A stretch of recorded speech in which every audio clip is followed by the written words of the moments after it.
ঢাকা বিশ্ববিদ্যালয় কেন্দ্রীয় ছাত্র সংসদ নির্বাচনে স্বতন্ত্র শিক্ষার্থী ঐক্য প্যানেলের সহ সভাপতি প্রার্থী উমামা ফাতেমা বলেছেন, তিনি চাইছেন নির্বাচন সুষ্ঠু ও নিরপেক্ষভাবে অনুষ্ঠিত হোক। মঙ্গলবার সকাল 10:30টার দিকে উদয়ন স্কুল অ্যান্ড কলেজ কেন্দ্রের সামনে সাংবাদিকদের সঙ্গে আলাপকালে উমামা ফাতেমা বলেন, আমরা ভোটারদের কাছ থেকে ভালো সাড়া পাচ্ছি। শিক্ষার্থীরা আগ্রহের সঙ্গে ভোট দিচ্ছেন। জয়ের ব্যাপারে আমি আশাবাদী। ভোটের পরিস্থিতি সম্পর্কে তিনি জানিয়েছেন, এখনো পর্যন্ত সবকিছু ভালো যাচ্ছে। সবাই ভোট দিতে আসছে।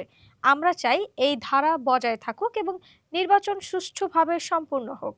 আমরা কোনো নেতিবাচক মনোভাব বা ফলাফল বর্জনের অবস্থানে নেই, বরং চাই সঠিকভাবে ভোট গ্রহণ হোক এবং ফলাফল সেই অনুযায়ী প্রকাশিত হোক।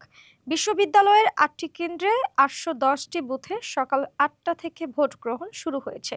বিকাল 4টা পর্যন্ত ভোট গ্রহণ চলবে, তবে ওই সময়ের মধ্যে কেন্দ্রে লাইনে দাঁড়ানো শিক্ষার্থীরাও ভোট দিতে পারবেন। এছাড়া ডাকসু নির্বাচনকে কেন্দ্র করে সোমবার রাত 8টা থেকে টানা 34 ঘন্টা বিশ্ববিদ্যালয়ের সব প্রবেশপথ সর্বসাধারণের জন্য বন্ধ রাখা হয়েছে, যা আগামী বুধবার সকাল 6টা পর্যন্ত বহাল থাকবে।